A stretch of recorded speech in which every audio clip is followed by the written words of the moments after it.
Okay, let's just dive right into this explainer because it's going to completely shift how you think about your body and your health. Today, we're unpacking the underlying logic of traditional Chinese medicine, or TCM. And honestly, if you've always thought of it as just this random collection of mysterious ancient herbal recipes, well, prepare to have your mind blown.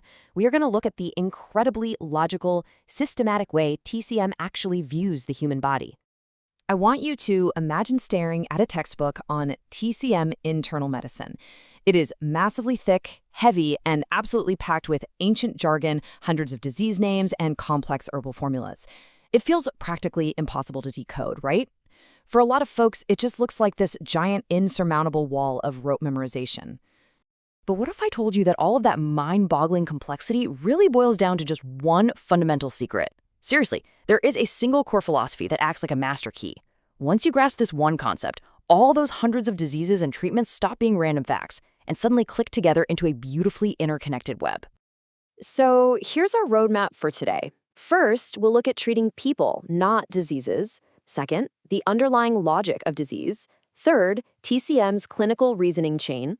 Fourth, understanding TCM through insomnia. And finally, restoring life's balance. Let's get right into it. Starting with Section 1, treat people, not diseases. Not just the disease. We have to start with a massive paradigm shift here, because this completely shatters the most common misconception about the whole system. Modern medicine is absolutely brilliant at standardizing a disease, right? It asks, okay, what's the specific pathogen, and how do we eliminate it?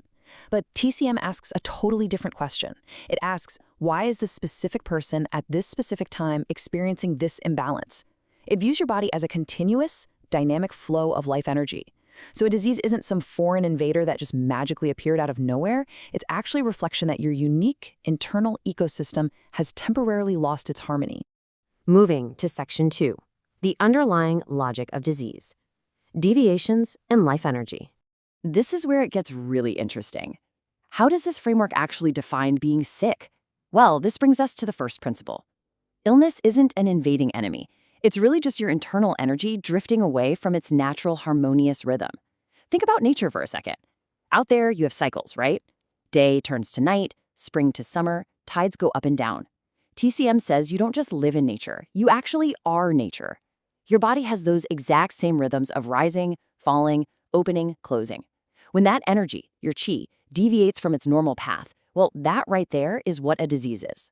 So to visualize what is essentially invisible, a doctor acts kind of like a detective, measuring your energy deviation across 3 specific dimensions.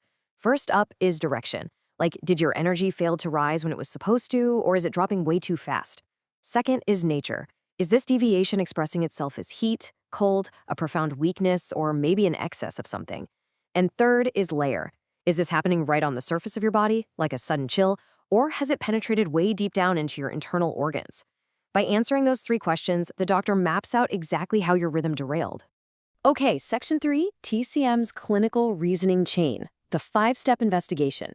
The absolutely crucial takeaway here is that none of this is random guessing. It is a very strict, linear clinical chain of reasoning.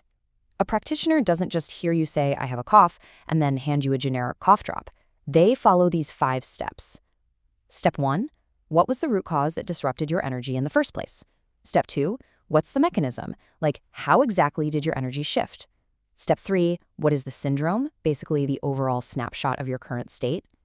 Step 4 determines the treatment, meaning which direction do we need to nudge your body to fix that deviation? And finally, Step 5 is the actual prescription, where they select the specific tools like herbs or acupuncture to make that precise adjustment. It is incredibly systematic. Actually, if you think of your body as a bustling city, this all becomes super easy to picture. Check out this breakdown. Your organs? Those are the various city departments, like waste management or power generation. Your qi, blood, and fluids are the people and the goods constantly moving around the city. And your meridians are the intricate traffic and highway network connecting the whole thing. In this analogy, a disease is literally just a traffic jam on the highway. And the doctor's job? It isn't to permanently shut down the road. Their job is to clear the accident, direct the traffic, and get the city's infrastructure running smoothly again. Section 4, Understanding TCM through Insomnia. A relatable case study. Let's ground all this abstract theory with something most of us can relate to. insomnia. Consider two patients who have the exact same modern diagnosis of insomnia, but entirely different internal traffic jams, which means they need completely different fixes. Patient A wakes up early, feels super agitated, and has hot hands and feet.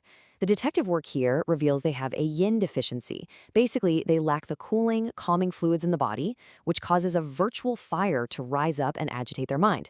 The fix? Nourish that yin and clear the heat. Now look at patient B.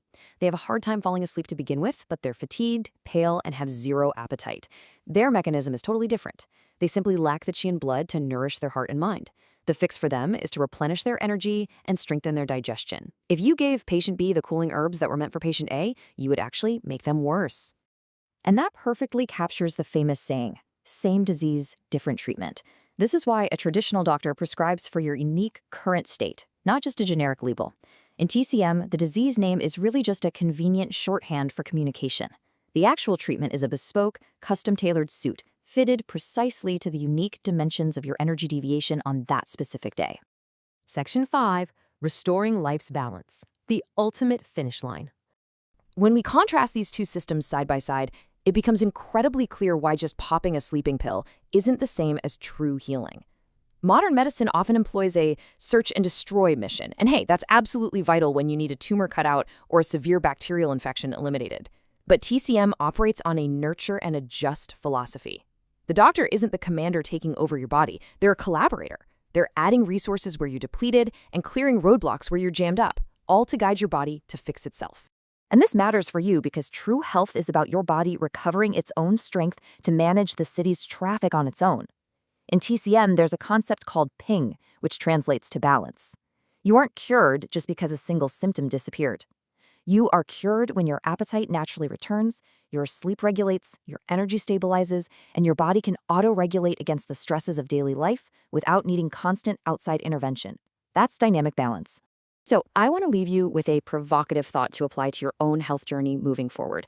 The next time you feel off or you get sick, don't just rush to slap a label on it and ask, what disease do I have? Instead, take a step back. Look at your sleep, your stress, your environment, and ask, what has my life lost its balance with? Because honestly, once you find that answer, you are already halfway to true healing. Thanks so much for joining me on this explainer, and I will see you next time.